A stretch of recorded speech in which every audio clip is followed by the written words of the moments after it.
Cerita dimulai ketika seorang pria terbangun dari tidurnya. Pria itu memulai harinya dengan bekerja, mengantar gas dan minuman ke rumah orang-orang. Hujan tak menghentikannya untuk terus bekerja hingga akhirnya dia datang menemui seseorang. Pria sederhana itu adalah Shinozaki Rui, mantan petinju profesional yang menutup diri dari dunia karena suatu alasan. Kedatangan Rui saat itu adalah untuk mengambil pekerjaan sebagai petugas parkir. Manajer menjelaskan bahwa pekerja sebelumnya adalah kakek tua yang sebenarnya baik hati, tetapi dia tiba-tiba pergi meninggalkan tanggung jawabnya. Suatu ketika, seorang wanita muda tunanetra bernama Akari datang menemuinya untuk menonton televisi bersama. Akari mengira bahwa dia adalah kakek tua kenalannya, tetapi kemudian dia terkejut ketika Rui menjelaskan bahwa pekerja sebelumnya sudah berhenti.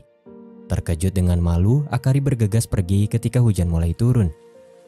Rui yang tidak tega mengajaknya untuk menonton televisi bersama sembari menunggu hujan reda.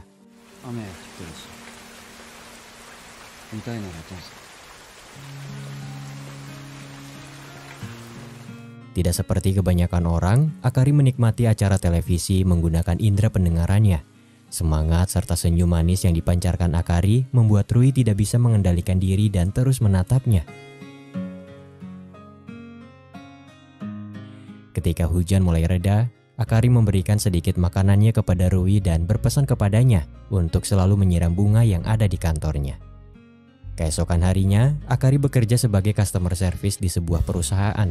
Sementara itu, Rui memberanikan diri untuk menemui direktur sasana tinju yang pernah membantunya di masa lalu. Rui berlutut dan meminta maaf kepadanya atas apa yang telah dia lakukan di masa lalu. Namun, sepertinya direktur masih belum bisa memaafkannya.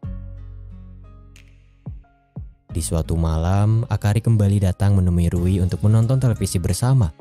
Dia memanggil Rui dengan sebutan paman dan menebak bahwa umurnya sudah 36 tahun.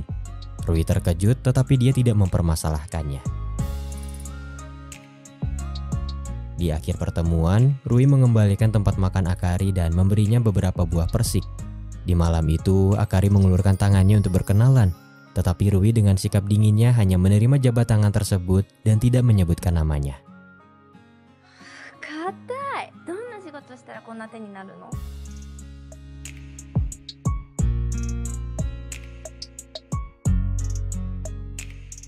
Pertemuan yang tidak terduga itu membuat Rui lebih memperhatikan kebersihannya. Rui melakukan itu karena sempat membuat Akari tidak nyaman karena bau tidak sedap yang dia timbulkan. Hari-hari berikutnya, Akari selalu menyempatkan dirinya untuk datang menemui Rui. Hingga suatu ketika, dia hampir tertabrak mobil dan terjatuh, membuat kakinya terluka. Rui yang melihat segera membawanya ke rumah sakit lalu mengantarnya pulang. Di perjalanan, Akari yang kesulitan berjalan meminta Rui untuk beristirahat. Rui menggendongnya meski Akari berkata bahwa dia akan menyesal jika melakukan itu. Akari pun tersenyum ketika Rui menyadari bahwa dia harus melewati tangga yang sangat tinggi. Sesampainya di rumah, Akari meminta satu pertolongan lagi kepada Rui untuk membetulkan saluran air yang tersumbat. Dan sebagai ucapan terima kasih, dia memberikan 2 tiket konser musik kepadanya. Rui tidak punya teman untuk pergi ke konser tersebut, dan akhirnya Akari mengajaknya untuk pergi bersama. Keesokan harinya, Akari berusaha tampil lebih menarik. Dengan bantuan penata rias yang ada di dekat rumahnya, dia akhirnya tampil beda dan Rui terpesona saat melihatnya. Kencan singkat itu berjalan lancar sebelum akhirnya sikap terlalu ingin tahu Akari sedikit mengusik masa lalu Rui dan itu membuatnya tidak senang. Akari tersinggung ketika Rui berkata bahwa dirinya terlalu banyak bercerita. Menyadari bahwa sikapnya terlalu kasar, Rui memutuskan untuk lebih terbuka kepada Akari. Rui memperkenalkan dirinya dengan baik dan menjelaskan bahwa dirinya baru berusia 24 tahun. Kemudian Rui bercerita bahwa dulunya dia adalah seorang petinju dan banyak melakukan hal buruk. Selama ini dia berusaha melupakan masa lalunya dan karena itulah dia merasa tidak senang jika harus mengingat kembali momen tersebut. Akari mengerti dan dia juga meminta maaf karena sudah membuatnya merasa tidak nyaman. Hari berikutnya, atasan kantor memberikan hadiah kepada Akari yang ternyata berulang tahun minggu lalu. Tiket konser yang dia dapat sebelumnya juga ternyata berasal dari atasannya.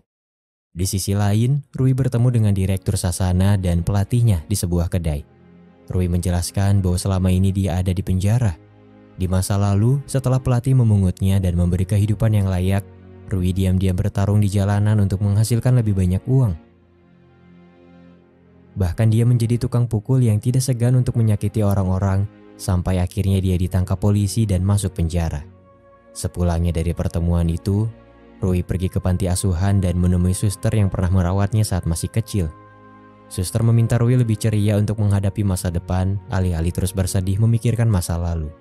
Rui bertanya apakah dia bisa mengubah namanya. Suster menjelaskan bahwa Rui tidak perlu melakukan itu untuk menjadi orang baik, karena apalah arti sebuah nama jika pemiliknya tidak mau berusaha mewujudkannya. Di hari itu, suster memberikan ikat rambut yang dibuat anak-anak kepada Rui dan menyarankannya untuk memberikan ikat rambut tersebut kepada orang spesial. Malam harinya, Akari dihadapkan dengan atasannya yang datang ke rumah. Ternyata selama ini dia menyukai Akari, tetapi apa yang dia lakukan hanya berdasarkan pada nafsu. Untunglah Rui datang sebelum hal buruk terjadi. Atasan Akari pun pergi setelah Rui mengajar dan mematahkan jarinya. Setelah apa yang terjadi, Akari bingung karena sepertinya dia akan kehilangan pekerjaannya. Rui berkata bahwa dia akan bertanggung jawab untuknya, mencari nafkah untuknya, dan itu murni karena dia ingin membantunya. Namun, bagi Akari itu hanya akan membuatnya semakin merasa sengsara. Rui akhirnya pergi setelah meninggalkan ikat rambut yang dia dapat sebelumnya, dan itu menjadi bukti bahwa Akari adalah seseorang yang sangat spesial untuknya. Keesokan harinya, Akari datang menemui Rui dan berkata bahwa dia sudah mengundurkan diri dari pekerjaannya. Perkataan Rui sebelumnya bukan hanya sekedar janji dan dia bersungguh-sungguh ingin membantunya. Di hari itu, Rui membawa Akari ke pantai, tempat di mana terakhir kali dia bersama ibunya. Saat itu ibunya memilih untuk mati, tetapi Rui ditakdirkan untuk tetap hidup. Mendengar hal itu, Akari meminta Rui untuk mencari sebuah batu dengan sudut membulat. Akari pun menjelaskan bahwa batu tersebut menjadi halus karena terkikis oleh air. Dengan kata lain, orang yang pernah terluka pun akan bisa menjadi lebih baik seiring berjalannya waktu, dan dia yakin bahwa rasa sakit itu pasti memiliki makna yang bisa dijadikan pelajaran. Akari meminta Rui untuk menyimpan batu tersebut, berkata bahwa itu adalah jimat yang akan menghubungkan mereka. Untuk memenuhi janjinya kepada Akari, Rui memutuskan untuk masuk kembali ke dunia tinju dan dia akan mencari nafkah dengan cara yang benar. Mereka hidup bahagia seperti pasangan pada umumnya. Terlintas dalam benak Rui untuk membeli anjing yang bisa menjaga Akari di saat dia pergi. Akari sangat senang dan mereka memberi nama anjing itu Suku. Cinta mereka benar-benar murni. Rui menerima semua kekurangan Akari dan dia sangat menyayanginya. Begitu juga dengan Akari yang bisa menerima ketulusan cintanya tanpa harus memandang sosoknya seperti apa.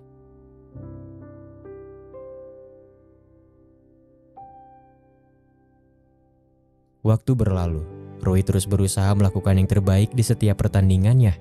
Akari terus berada di sampingnya dan mendukungnya sepenuh hati. Di suatu malam, Rui menceritakan impian masa depannya untuk membuat toko kecil di mana Akari bisa membuat pot atau vas bunga kesukaannya. Rui berjanji bahwa dia akan mengabulkan semua keinginan kekasihnya itu. Di satu kesempatan, setelah memenangkan pertandingan, Rui bertemu kembali dengan kenalan masa lalunya Kyosuke. Rui menegaskan bahwa dia tidak akan kembali lalu pergi meninggalkannya. Keesokan harinya, Akari membawa Rui pergi mengunjungi makam orang tuanya. Akari bercerita bahwa dulu dia pernah membawa orang tuanya pergi menggunakan mobil untuk berjalan-jalan. Namun, dia kehilangan fokus di tengah perjalanan ketika melihat seorang pria terjatuh dari atas gedung. Dan akhirnya dia mengalami kecelakaan yang membuat kedua matanya tidak bisa melihat. Rui terkejut karena ternyata kejadian itu berkaitan dengan dirinya. Pria yang terjatuh saat itu adalah korban kekerasan Rui yang memilih untuk mengakhiri hidupnya sendiri. Dan di saat itulah Rui ditangkap polisi atas dugaan pembunuhan. Setelah tahu apa yang terjadi, Rui merasa sangat bersalah dan luka lamanya kembali muncul. Di tengah keterpurukannya itu, Rui kembali dihadapkan dengan Kyosuke yang mengajaknya untuk bertarung lagi di jalanan. Dia menjelaskan bahwa pertarungan tersebut jauh lebih banyak menghasilkan uang. Namun, mau bagaimanapun Rui tetap menolak karena dia tidak mau berurusan lagi dengan masa lalunya. Malam harinya, Rui terkejut ketika Akari tiba-tiba menghilang dan ternyata dia ada di rumah sakit karena terjatuh. Dokter menjelaskan bahwa tulang rusuknya ada yang retak, tapi itu akan sembuh dengan sendirinya. Masalah lain yang lebih serius adalah kondisi mata Akari. Selain gejala akibat kecelakaan itu, dia diketahui memiliki gejala ablasi retina. Jika terus dibiarkan, buta totalnya akan semakin parah dan dia akan kehilangan kesempatannya untuk dapat melihat lagi. Mendengar hal itu, Rui bertanya kepada Akari kenapa dia tidak bercerita bahwa dirinya punya kesempatan untuk sembuh. Akari menjelaskan bahwa meskipun matanya sembuh, itu tidak akan mengembalikan kedua orang tuanya yang sudah meninggal. Akari merasa sangat bersalah kepada mereka dan dengan kondisinya saat ini, dia merasa bahwa bebannya menjadi lebih ringan. Akan tetapi, Rui memiliki pandangan lain. Menurutnya Akari harus sembuh supaya dia bisa melihat kebahagiaan dengan matanya sendiri, terutama setelah menikah dan memiliki anak di masa yang akan datang. Pada akhirnya, Rui memutuskan untuk ambil bagian dalam pertarungan bawah tanah untuk membayar operasi mata Akari. Ada harga yang harus dibayar sebelum mengikuti pertarungan tersebut. Selain harus menghapus identitasnya, Rui juga harus memutus hubungannya dengan Akari supaya dia tidak diincar oleh orang-orang jahat yang mungkin akan menaruh dendam kepadanya. Tidak mudah memang, tapi itu adalah keputusan yang harus dipilih Rui sebagai bentuk penebusan dosanya di masa lalu. Setibanya di arena pertarungan, Rui baru mengetahui bahwa lawannya diganti dan dia terpaksa harus berhadapan dengan orang yang jauh lebih besar darinya. Tidak lama dari itu, terungkap bahwa pertandingan tersebut sudah direncanakan sebelumnya oleh Kyosuke. Dia berharap Rui akan kalah dan memenangkan pertaruhan. Namun ternyata keadaan tidak sesuai harapan karena Rui dengan sisa tenaga yang dia miliki berhasil mengalahkan musuhnya di saat-saat terakhir.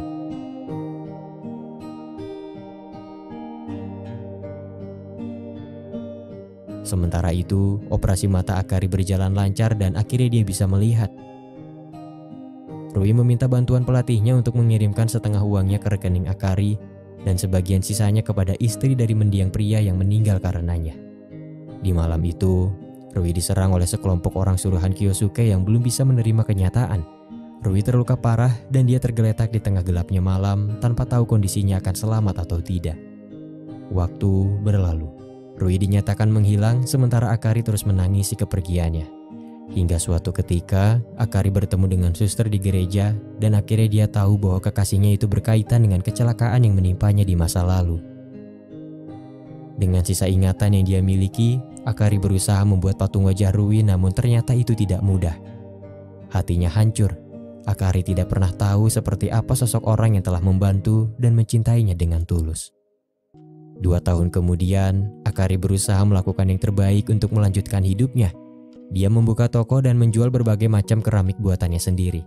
Dia juga memanfaatkan keahlian memijatnya untuk menjadi relawan di rumah sakit.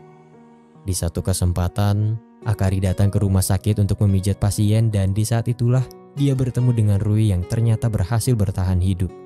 Identitas barunya adalah Yodai Takahashi dan Akari memijatnya tanpa tahu dia adalah kekasihnya yang telah lama pergi. Sementara itu, Rui hanya bisa diam menahan rasa kesedihannya sembari memegang batu pantai yang selalu dia simpan. Waktu berlalu, Rui akhirnya pulih namun cedera kaki yang dia terima membuatnya harus menggunakan tongkat.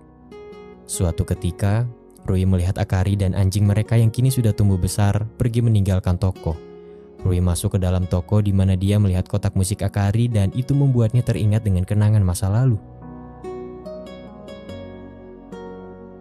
Setelah membeli salah satu barang di toko tersebut, Rui pergi dan tidak lama dari itu anjingnya yang bernama Suku datang menghampirinya. Tentu saja dia ingat siapa pemiliknya, tetapi Akari hanya ingat bahwa pria itu adalah salah satu pasien yang ada di rumah sakit. Ketika Akari kembali ke toko, dia mendengar cerita dari pegawainya bahwa kotak musik yang dia pajang membuat seorang pria menangis. Akari bertanya apakah pria tersebut menggunakan tongkat? Ya, jawab pegawainya dengan heran. Di saat itulah Akari menyadari bahwa pria sebelumnya adalah Rui, kekasihnya yang telah lama pergi. Akari dengan cepat pergi mencari Rui sebelum akhirnya dia teringat dengan pantai yang pernah ia kunjungi bersamanya. Untunglah Akari menemukannya tepat sebelum dia menenggelamkan dirinya ke laut dengan putus asa. Akari menghampirinya berkata bahwa bukan di sini tempatmu untuk pulang. Film ini berakhir ketika Rui menyadari bahwa tindakannya salah dan dia akhirnya kembali untuk melanjutkan hidupnya bersama Akari. Tanpa rasa sakit, seseorang tidak akan pernah menjadi kuat. Tanpa rasa kecewa, seseorang tidak akan pernah menjadi dewasa. Dan tanpa kehilangan, seseorang tidak akan pernah tahu arti dari keikhlasan.